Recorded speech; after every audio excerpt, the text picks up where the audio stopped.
ከጭንቀት ለመገላገል እነዚህን 5 ነገሮች ዛሬውኑ ያቆሙ።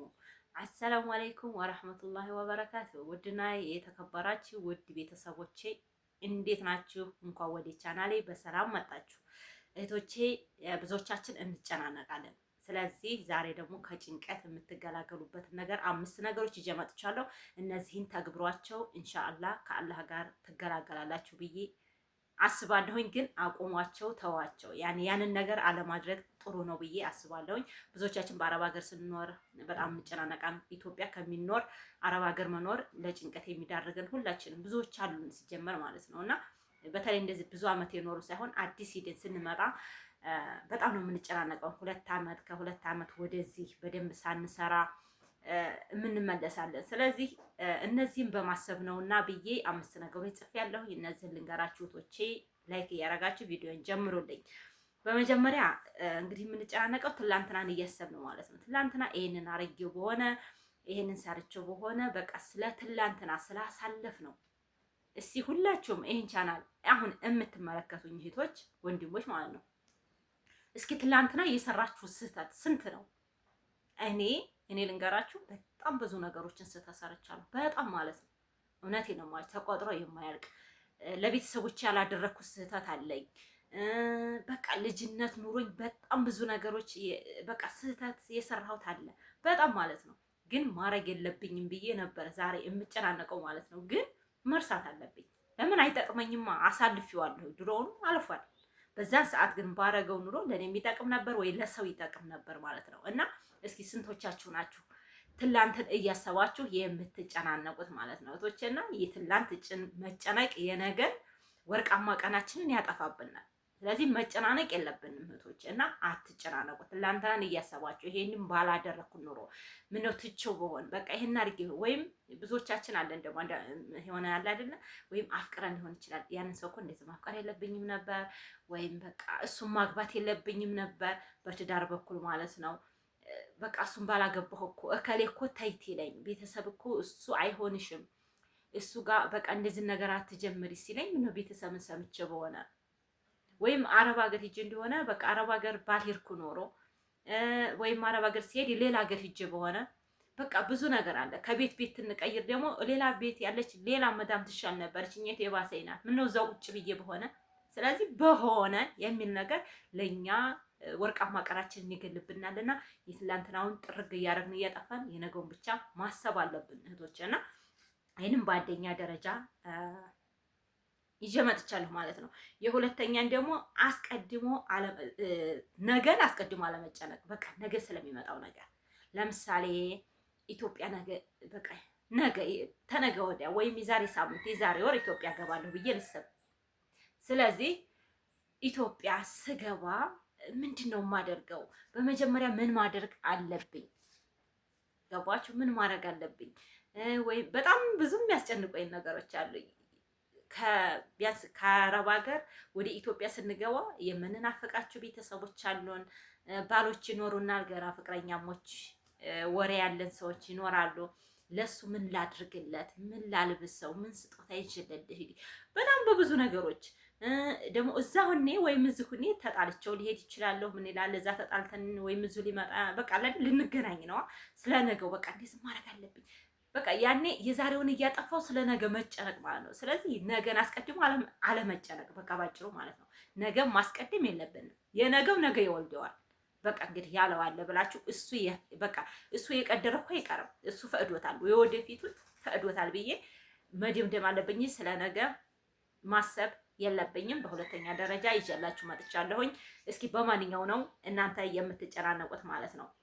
እና ሶስተኛ ደግሞ ሁሉንም ሰው በቃ ለማስደሰት በቃ አለመሞከር። ሁሉም ሰው በእኛ ይደሰት። እኔ አሁን ይሄን ቪዲዮ እያያችሁ ሁሉም ሰው የዚህ ቦታ ስለ እኔ ወሬ የሚደሰት አለ እንዲህ የለም። ገባችሁ? እንደው እስክሎር አድርጎ ቶሎ የሚወጣል። ስለዚህ አይደሰትም። በቃ እኔ እሱን ለማስደሰት ምናምን ብዬ መጥቻለሁኝ፣ እናንተን ለማስደሰት ለእናንተ ይጠቅማችኋል ብዬ መጥቻለሁ። ግን ሁሉም ሰው በእኔ አይደሰትም። ስለዚህ ሁሉም ሰው አላየ ብዬ መጨናነቅ የለብኝም። ስለዚህ የሆነ ነገር ማድረግ አለብኝ። እኔ ለሰዎች አረጋለሁኝ አይደለ?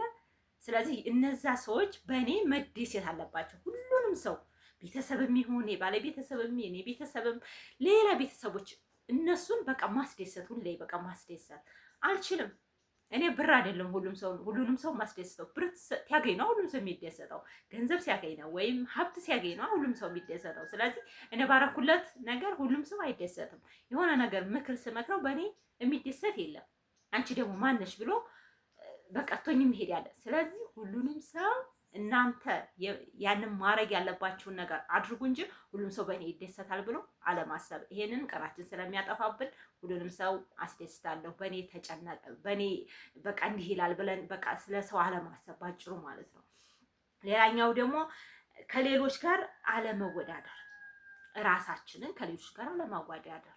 ለምሳሌ እህቴ እኮ ይሄንን አድርጋለች፣ በቃ ጎረቤቴ እኮ በጣም ሀብት አለው፣ በቃ እኔ ስለምን በቃ የምበላውን ነገር ማንኛውንም ነገር ከጎረቤት ጋር በቃ ማወዳደር።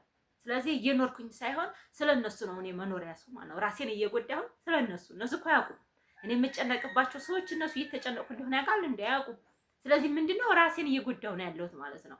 ስለዚህ እከሌ በቃ ቆንጆ ልብስ ለብሳለች፣ እኔ መልበስ አለብኝ በቃ ጊዜ ስለ ሰው ማወዳደር ራሴን ከሰው ጋር እያወዳደርኩት ተሆነ በቃ እኔ ሁልጊዜ እየተጨናነቅኩኝ በቃ ምሰራውን አላውቀውም። አእምሮ እየተበላሸ በቃ ወደ ብዴት ነው። ሌላ እኮ ነገር የለም። አንዳንዴ ስንጨናነቅ ምንድን ነው የሆነ በላለን ወይ ነብድ ያለን ሆነ ነገር ነው። በቃ አእምሯችን እውነት ሌላ ነው የሚያስበው ማለት ነው። ስለዚህ ስለ ሰው አለማሰብ ምን አገባኝ። ጎረቤቴም የራሱን ይኖራል፣ እኔም የራሴን እኖራለሁኝ። ቤተሰቦችም የራሳቸውን እየኖሩ ነው። እኔም የፈቀደልኝን አላህ ያሰጠኝን እቀምሳለሁ ማለት ነው። እና ብዙዎቻችን ስለ ሰው ራሳችንን ከሰው ጋር በቃ እያወዳደር ነው የምንጨናነቅ። ስለዚህ ቶቼ መጨናነቅ ራስን ይጎዳል። ዛሬን ጉልበት በቃ ሲጀምር ጭንቀት ጉልበት በቃ ጉልበታችን እየገደለ ነው የሚሄደው። ስንጨናነቅ ስለ ሰው ስናስብ፣ ስለ ነገ ስናስብ፣ ስለ ማንኛውም ነገር ስናስብ ስንጨናነቅ ራሳችንን እየጎዳ ነው የሚሄደው። ስለዚህ በቃ በራሳችን ያለንን ነገር በራሳችን እንደነገርኳችሁ ወደ ሀገራችሁም ስገቡ አትጨናነቁ። በቃ እሱ የፈቀደው ነው የሚሆነው። ነገ ጧት በቃ ከሌ እንዲህ ላይ ነው ከሌ እንዲህ አድርጌለት ከሌ እንዲህ ብሎኛል በቃ ስለ ማንኛውም እውነቴን ነው ያንን በቃ የሆነ ነግሬያቸዋለሁ። ብዙ የኖሩ እህቶች ብዙ የመጨናነቅ እንትን የላቸውም። ለምን በሆነ በቃ ድንዝዝ የሚል ሰው አለ። አንዳንዱ ደግሞ ቅንጭላት ንቅት ያለ በቃ ኢትዮጵያ ሄጄ በተለይ እንደዚህ ስለ ኢትዮጵያ የምናስብ ስለ ኢትዮጵያ ያራሳን ሰዎች ነን። በቃ ቶሎ ሄደ 2 ዓመት 3 ዓመታችን ገና ስለ ኢትዮጵያ ስለ ባህሉ ስለ መኖሩ ስለ ጎረቤቶቻችን ወሬ ስለ ቡናው መጠጣት ስለ ማንኛውም ወሬ አልረሳንም።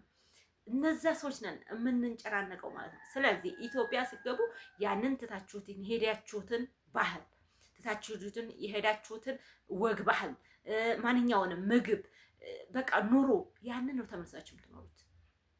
ያው ቆንጆ አድርገን ተሰራ መቼም የሆነ ተቀይረን ነው የምንገኘው። ሆነ ቦታ ላይ ተቀምጠን እንገኛለን ማለት ነው። ግን በደንብ አድርጌ እማልሰራ ከሆነ በቃ ያንን ነገር ያላረኩ ከሆነ ተመልሼ እዛ ቦታ ላይ ነው የምኖረው። ስለዚህ ቶቼ አትጨናነቁ፣ አታስቡ። በቃ መጨናነቅ የለባችሁም። እስኪ በዚህ ቻናል ላይ በዚህ ባወራሁት ላይ እስኪ በዚህ ነገር እኔ ይጨናነቃለሁ ይሄ ነገር ያጨናንቀኛል የምትሉትን ኮሜንት ላይ አስቀምጡልኝ። በሌላ ቪዲዮ ደግሞ በአዲስ ቪዲዮ እናንተ የምትደሰቱበትን ይህንን ማድረግ የለባችሁም የሚባለውን ነው ዛሬ የሰራሁት። ነገ ደግሞ ይህንን ብታደርጉ ይተዋችኋል ጭንቀታችሁ የሚል ደግሞ ነገ ኢንሻአላህ ይዤ እመጣለሁ ማለት ነው። ሰላማችሁ ብዝት ይበልልኝ። አሰላሙ አለይኩም ወራህመቱላሂ ወበረካቱ።